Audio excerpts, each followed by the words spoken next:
hope you're doing really well. I'm back at the allotment today and I'm going to crack on and give the place a good mow. I've also bought my beans to plant out, which is very exciting. They are really keen to get in the ground. And I've bought some aubergine as well as one of the 2 dahlias that I've got ready for here. It's the bank holiday weekend and we're due rain tomorrow and Monday, so that's the Sunday and the Monday. So I'm trying to get, the things that really need doing done today.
The grass is looking much better now. It grows so quickly, which is why I really do need to slowly expand the growing space and reduce the mowing required, because the mowing really eats into the time being able to tend to the plants. Anyway, the mower is back in its shared home now and I am going to have a little break before planting out my runner beans. Whilst I'm having a sit down and a little scoff of an orange, I thought I would take the time to answer one of the questions that I've had in the comments.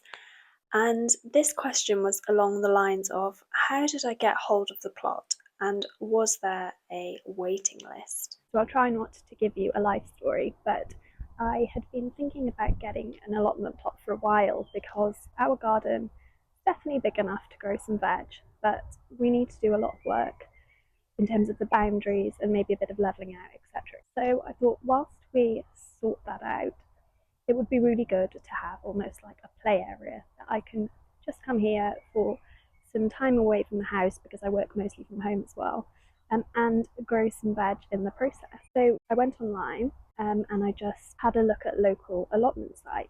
I found one, there's a robin just there, dropped them an email, asked to go on their waiting list, which they did, no problem, but it was a 5-year waiting list and I was number 60. Then I remembered I'd seen what looked like an allotment plot when I'd been walking around the area. After remembering this, I plucked up the courage to get out of my comfort zone and go and see what I could discover. So I called in and there was a lovely lady working on her plot and I just asked her how to go about joining a waiting list. And she kindly put me in touch with a lady on the committee. And then, cut a long story short, there were 3 plots available for me to choose from, which I was so surprised about and super excited. So I just came down then and had a little tour around the 3 plots.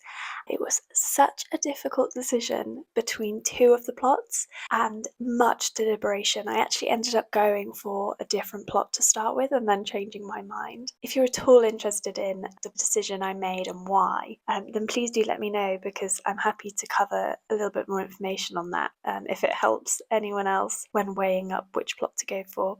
I also appreciate that I think this is quite rare in the UK to be able to find an allotment plot without a really long waiting list. It probably helps that this site is privately owned rather than council ran. I hope that's helped give it a little bit more context. As mentioned, I'm happy to answer more questions if anyone has any. Right, time to plant out the runner beans, which is a very exciting moment. They were itching to get out from my mini greenhouse as they were just shooting up every day. But what I'm doing here first is just pulling out a little bit of cheeky bindweed that has made its way into this bed.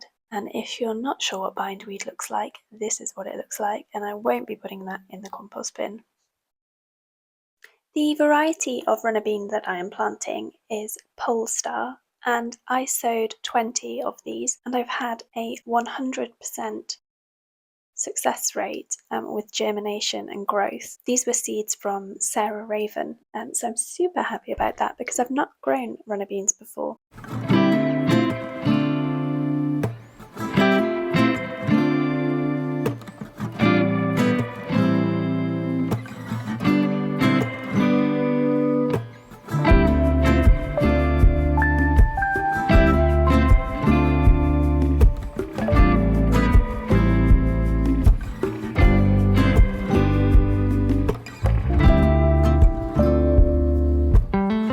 I have 5 hazel sticks here, which were coppiced from my mum's hazel tree in Wales, and I could do with 6, but I only had 5 left over here. So what I will be doing is planting 2 runner beans per stick. So we'll get 10 in here, and I will find another home and build another frame for the remaining 10.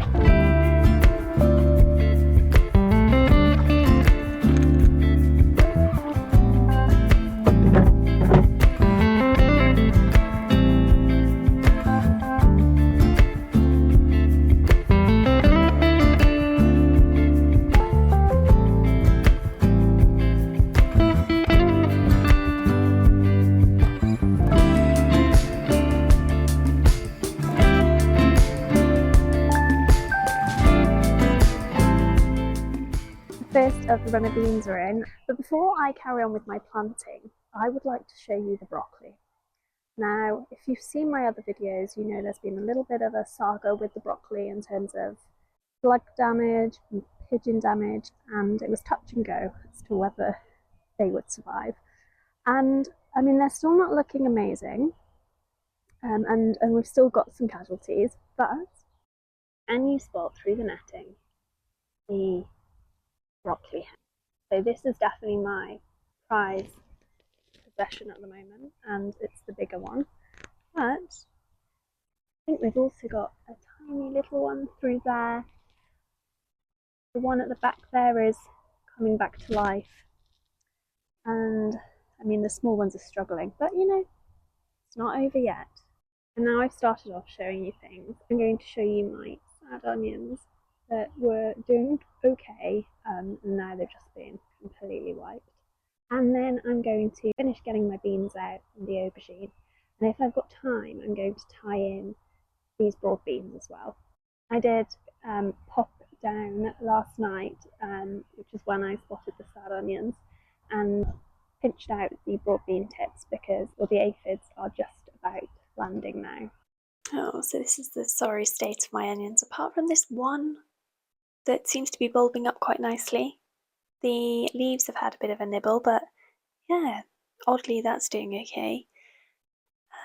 It's just a bit sad. And I don't know what's happened to the garlic as well. Do you think they have rust? It's looking like they might. And I'm not sure what has been nibbling away at this. Back to more positive things.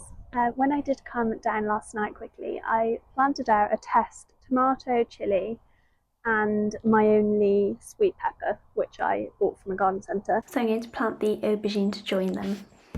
So the variety that I'm planting is Slim Jim. I sowed these I think in February, and I was a bit late with potting them up. But yeah, I'm going to get them in ground now, and fingers crossed.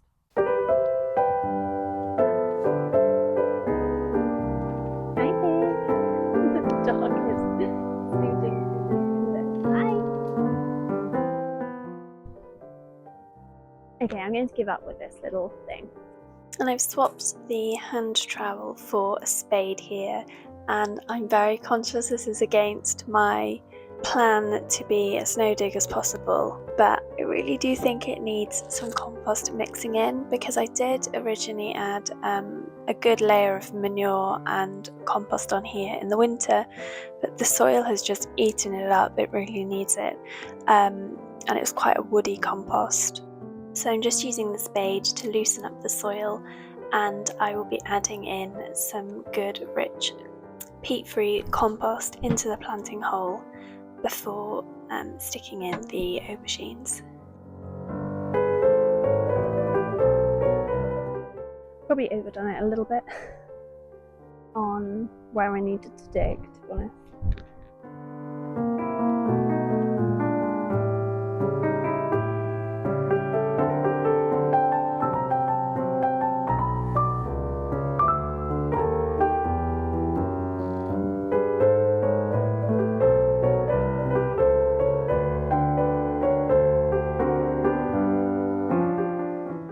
I've realised I've run out of room because I don't trust planting anything else in the cage for now. So when I say run out of room, I've got 2 extra beds covered over with sheeting at the moment. So I'm going to peel one of those back a little bit and pop some compost on and get it ready to plant out some of the French beans. I won't get them all out now because I'm running out of time, but I'll just get a few in and come back another day to get the rest in somewhere else. And then the exciting thing to do before I head off is to pick some spinach.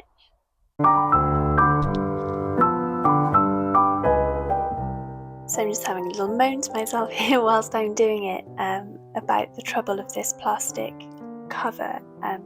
With it fraying, it's not great because then you get a little bit of plastic in the soil. But what I have found here is a ginormous slug which needs rehoming. I say rehoming, it should be dispatched, but I'm being too generous and have just moved it away.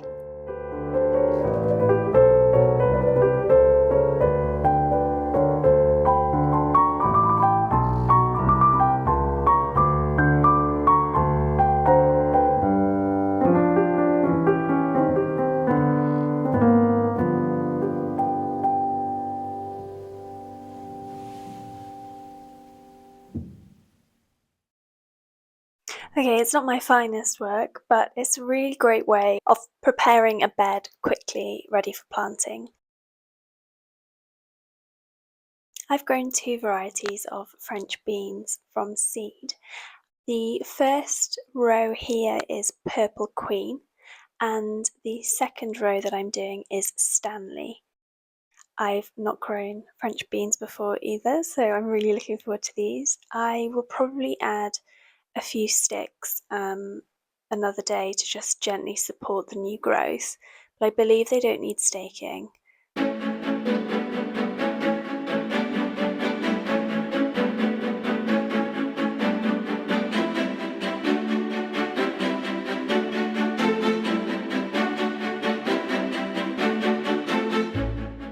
When I watered in my runner beans, the original bean seed just popped through a little bit, so I'm just adding a little bit more soil around the base of the plants to just keep them nicely tucked in.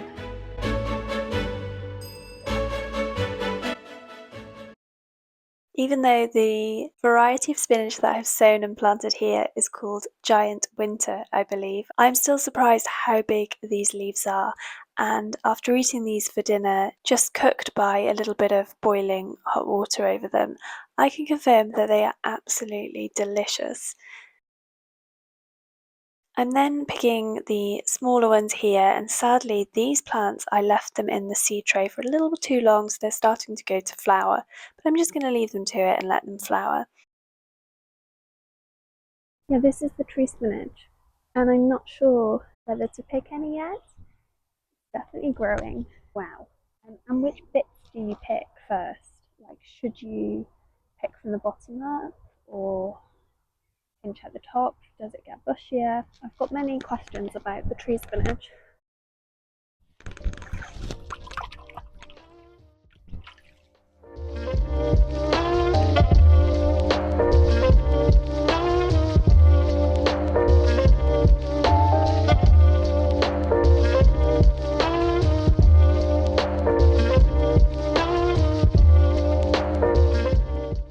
sun has come back out just as I'm ready to go home. But yeah, it's been a lovely afternoon. Thank you ever so much for joining me, and I will see you again soon. Bye.